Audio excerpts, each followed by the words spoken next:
There, YouTube. Logan with Hydeaway Homestead here, coming to you today. I figured I'd come in here with the rabbits today because I haven't made any videos on the rabbits in a while, and I figured if I was going to do a live that I'd try to do it in here with them. Um, and yeah, I wanted to make this a quick, if we had anybody show up for the live, I was going to try to make it a quick Q&A. And I was going to try to do vertical live again because I had really good luck last time I did that with John, which it was on a Sunday evening, and we got a ton of people in. This time may not get anybody. I wanted to start out by saying thanks to everyone who's been commenting on the videos and requesting videos to be made and giving ideas and asking questions. That's really helpful because I know what kind of content to create. Let's see, since we're live here, I might try to. I wonder if I turn the camera around. Yeah.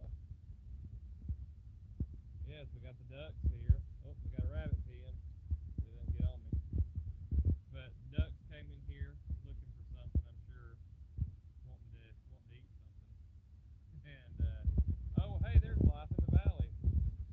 Thanks for joining. Just looking at the ducks here. I started out in the first of this video just a few, or well, just like, let's see, a minute 45 ago, saying that I was going to try to do a quick Q&A. I've appreciated all the questions I've been getting on videos here lately, and have a lot of good ideas for new videos and just stuff that people want to know, because I throw a lot of stuff out there, and some stuff I get really high views on, some of the stuff I don't. I came in here with the rabbits. We got the rabbits, and I got, let's see here, 1, 2, 3, 4, 5, 6, 7, 8, 8 cages with bucks and does in them right now. I don't have any bunnies. Got to get on breeding them. We're out of summer. We're in fall. I'm going to go ahead and breed them and just do pellets this year, and hopefully be able to have a bunch of bunnies this winter and stock the freezer up. Looking to really get the ducks processed in just like this week. Really this week. It needs to happen this week. I don't need to wait and put it off another week. But I had some questions from, let's see here. Aaron Min asks, where are you? I'm in the southeast. I'm in Alabama. We're here in fall. We're having a little warm spell again. Fall is pretty much all the seasons combined, which that's just Alabama in general. We're having kind of 80-degree weather right now, and that's about, at the hottest point of the day, and it's getting down to the 50s at night. So it's really nice weather. We've had some 70-degree days, some 60-degree days, and getting those cool nights. It's one of my favorite seasons. Not a whole lot going on. It's a lot of harvest and stuff like that. But as far as having a lot of like growing stuff or planting seeds and stuff, that's not happening right now. But I'm a little gussied up right now because I'm about to go and have a quick little get together with some fellas at church, some buddies. We're gonna play some music. We're gonna eat some duck. I processed the duck and had been letting it sit and age in the fridge, and I've got it on skewers. We're gonna go and get us some good eating tonight, and so I'm gonna be kind of short on the live stream. I think the longest I'll carve out's maybe 30 minutes to answer any questions that anybody might have. I've got a video that's going to be coming out about the ducks that will be pretty much what my system is right now, which really you can just about explain my system in about, 30 seconds. Right now, it's that the ducks are free ranging for the most part, and I have some of the smaller ducks that need to be protected more in tractors, which means I'm just moving them around instead of mucking out shelters. I've just got them on the ground and moving them. And some of them I've been working a lot here lately, and so I've sometimes missed days moving them, and the boy, ducks are nasty, and you really got to stay on top of that. But I'm gonna be talking about my future system too, which will eat up the majority of the video. I'm gonna be talking about the aquaculture system. I know that a viewer, Miss Sean, had the question about the ducks, or well, she suggested the video, and so I'm gonna have that coming down the pipeline. I'm also gonna have the video on the aquaponics. Well, I call it more aquaculture because I'm not growing plants, you know. So you've got your aquaponics, which is to grow plants and fish as a byproduct. Then you've got stuff like hydroponics, which is just growing plants in water and adding the mineral and fertilizer into the water. And then you've got aquaculture, which is more focused on growing proteins and aquatic plants. So that's what I'm going to be doing, is talking about that, about aquaculture. I showed my quick little redneck setup that I had for just some goldfish and a holding tank for fish that I catch out of rivers and stuff, because it's really nice to be able to come home and take them out of the live well and just throw them in there and then clean them later, you know. So having something like that, I'm going to be talking about ways that you can winterize that system and things you can do to make it more resilient to cold weather. So that's coming up in the videos. I'll turn around here and let y'all see Skoda. She just came in and is in desperate need of attention as always. And so she's joining us for the live. Skoda, stop. And got the ducks in here and the chickens. So yeah, just hanging out live real quick. So what's some ideas, if you've got any in the chat as I'm talking about some of this, if you've got some ideas for some videos or questions about systems or stuff that I've got going on. I haven't made rabbit videos in a while, and it's kind of been because I'm actually thinking about, I'm not like really contemplating right now, because I like the rabbits to use for food for the dog, as far as, you know, just using that as a main protein source, and then having it as a chicken substitute. But the thing is, my wife is really not on board with eating rabbit anyway. She doesn't mind the rabbits. My daughters will eat it, my wife won't. So I'm kind of to the point where I'm thinking, you know, I don't know if the rabbits are worth it for that. Now, I think I'll probably still keep some, just because of the fact that I love their manure and I think it's a great fertilizer and there's so much that can be done with it. So I may be cutting down my rabbitry a lot from what I was originally planning on doing. I was planning on upping my scale to a point to where I was just going to have bukus of rabbits.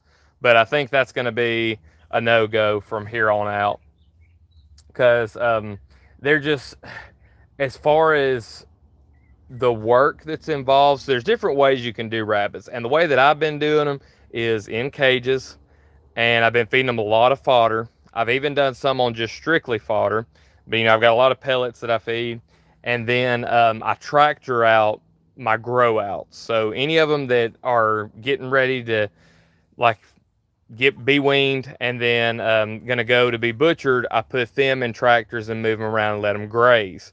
And I really like that system. There's a lot of people that do it different ways, but I feel like all those different ways have their pros and cons, and you're gonna have different types of work that come with it. So long story short, since we got the lambs, I am really keen on raising sheep and raising lambs every year for meat. And so that's what we're looking at as far as continuing our grazing and fodder systems, is doing it more for the lambs than for the rabbits. And so I'm probably going to keep, I'm going to say probably around like 3 does is probably what I'm going to go down to, just to cut down on the work and expense that are the rabbits. And the sheep, we're going to up their production a lot. I'm looking at possibly getting some more ewe lambs this spring, and maybe even this fall. I don't know. I have to feed some more hay, because just don't have the pasture for it. But looking at that as a possibility, I got to move the lamb tractor here before I leave. But got the lamb tractor back behind me, and it's been working out great. I have made videos on this and talked about the different things that I would change on it, and you know, some improvements that could be made, reasons to do them in a tractor and reasons to not. But got the lambs here. Been having to feed them some hay too, because the grass has just been so short from the drought we had. So I've been moving them pretty frequently, and then giving them a lot of hay, just to make sure that they stay a healthy weight, and that they're you know, not going hungry. But luckily we were fortunate enough to be blessed with a neighbor who gave us a bunch of hay, and it's going to be plenty for these three for this winter, no doubt. But thinking about really upping them and dialing back on the rabbits some. Pigs, they're still doing the same thing that they've always been doing, just begging for food, and getting bigger and bigger. So we got a couple of them that we're going to slaughter. I'm probably going to document some of that, just because I think it'll be good to be able to, for people to see kind of what you can get off of a smaller cooney pig, and just to show you the lard yield and everything that we get off of that, which is a wonderful product, because we use so much oil in cooking, and it's so much healthier to use those animal fats rather than, you know, some kind of, you know, God forbid, a seed oil. Seed oils are horrible, but then there's other ones that, you know, like even olive oil. You know, I mean, it's pretty healthy, and coconut oil and ones like that. But still, there's just so many benefits that you get from the animal fat that it's just a higher quality product. So that's what we're looking at, is using a lot of it for cooking. And the pork that you get on there, there's not a whole lot of muscle on them. I mean, there is, but there isn't. They've got a real thick fat cap, so you're gonna need to render a lot of lard and use it for stuff. But anyway, like I said, I was gonna keep it at max 30 minutes, but the chat's pretty small right now, so I'm probably gonna end it there. Got the updates and everything. I appreciate everybody who came out just to hang out for a few minutes. I'm probably gonna be doing another live like this, but I'll be doing it at a later time. The only reason I did it early this time was because got to go and get on the road. I got to, you know, get cooking and get everybody squared away before I leave, and go and hang out with some guys and come home and go to bed. So I'm gonna do another live stream. I may do it on a Wednesday night, and I'm gonna do it just a little bit later, so that way maybe we can have some more participation, have a topic and everything. But I appreciate everybody coming out. If you're interested in, you know, participating in lives and everything, and you want me to do them more often, you can just, you know, leave it in the comments on one of the videos. And don't forget, every Sunday night I meet up with John and Greg, and we have an hour-long discussion about various topics on homesteading. So y'all come and join us for that on Sunday nights. And I appreciate all y'all hanging out today, and we'll see you in the next video.